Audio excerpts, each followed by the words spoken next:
বড় দামড়া হয়ে গেছি, তা নিজেও যেরাম সোজা না, আবার রুটিও বেলি তাও এরম সোজা হয় না। আমি যেরাম বেহা, রুটিও এরম বেহা তেড়া হয়। আসসালামু আলাইকুম রহমতুল্লাহ। টুক করে কয়টা চালের আটার রুটি বানাতে আসলাম। মেলা দিন চালের আটার রুটি খাইনি। যশোরের ঐতিহ্যবাহী খাবার হচ্ছে সিটের রুটি আর কুহুড়োর গোস্ত। তা আমি কিন্তু কুহুড়োর গোস্ত রান্ধিছি, তা ভাবলাম কয়টা চালের আটার রুটি বানাই। যশোরে কিন্তু জামই আসলেও কিন্তু চালের আটার রুটি দিয়ে গোস্ত দিয়ে খাতি দেয়। তোমরা জানো কিনা জানি না, আমাকে অঞ্চলে কিন্তু দেয়। আমার আব্বাকে বাড়ির ওই দিকে বুঝতাও। তা সে সিটের রুটি হোক আর চালের আটার রুটি হোক আর কুহুড়োর গোস্ত হোক আর গরুর গোস্ত হোক, এই রুটি দিয়ে গোস্ত দিয়ে খাতি যে কি ফাইন লাগে, তা যদি তোমরা জানো না তাহলে একদিন খাইয়ে দেখে আনে। বাবা রে বাবা, যদি না বানাতে পারো তা আমার রেসিপি দেখে বানাই নিয়ে এনে। অল্প একটু পানি দিলাম, তার মধ্যে একটু নুন দিলাম। যেই পানিটা উতলে গেল সেই সময় আটা ডালিয়ে দিলাম। দেওয়ার পরে আটারে গুটিয়ে ঘাইটে এরম যে সময় জুজুরে হয়ে গেল একটু দলাইরে দেখলাম হ্যাঁ হয়েছে। তারপরে ওরে ভালো মতন একটু ডাইয়ে থুয়ে ওর ভাবটা যাতে ওই আটার মধ্যে ঢোকে, আটাটা যাতে একটু সিদ্ধ হয়, সেইরকম সিদ্ধেরে নিয়ে এইবারে জাতি পিসাপিসি করে নিচ্ছি। এমন গুতি করে চটকাতে বেড়ে যত চটকাবা তত রুটি যেন ডহের হবে, মুলায়ম হবে বুঝছাও। তা মেলাক্ষণ ধরে এর ভালো মতো চটকাইয়ে এবার মুটিয়ে মুটিয়ে বানাই নিচ্ছি।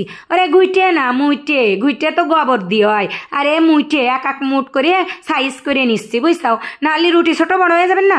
তারপরে আমার সেই বিশাল বড় পিড়িয়াটা নিয়ে নিলাম। পিড়িয়া বেলুনের পরে আবার ওরে খানিকটে ডলাডলি কসলি করে নিলাম। কারণ কি, যত এসব করবা তত রুটি কিন্তু মুলায়ম হবে। সেই রুটি যে এত ডহের হবে আর নরম হবে, 2-3 দিন পর্যন্ত নরম থাকবে, আঁকাটা মেরে যাবে না।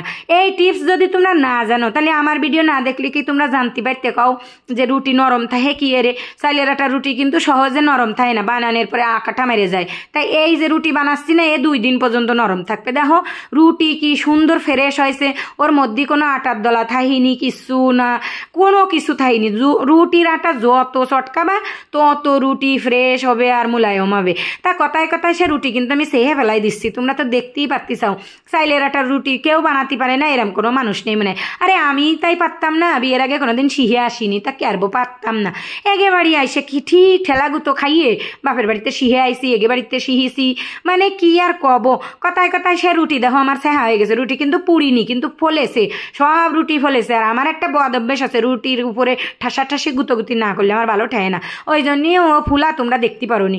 যাই হোক, আমি সেই প্লেটের পরে রুটি কটা নিয়ে এক জুড়ির মধ্যে তুলাম, থুয়ে প্লেটে একটু গোস্ত উঠাই নিলাম। এই দেখো কুহুড়োর গোস্ত রান দিলাম। তাই এই কুহুড়োর গোস্ত দিয়ে কিন্তু ফাইন লাগে। তাই কুহুড়োর গোস্তর মধ্যেই সেই 2 পিস রুটি নিয়ে নিচ্ছি, আরে এই দিয়ে জল দিয়ে কি সুন্দর এরে খাবো।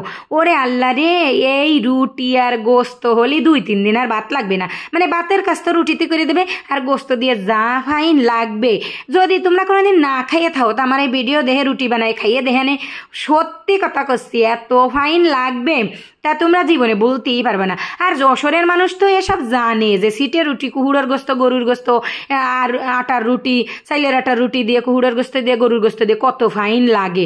যশোরে কিন্তু জামই বেড়াতে আসলে জামইরেও কিন্তু এই রুটি খাতি দেয়, জানো তা।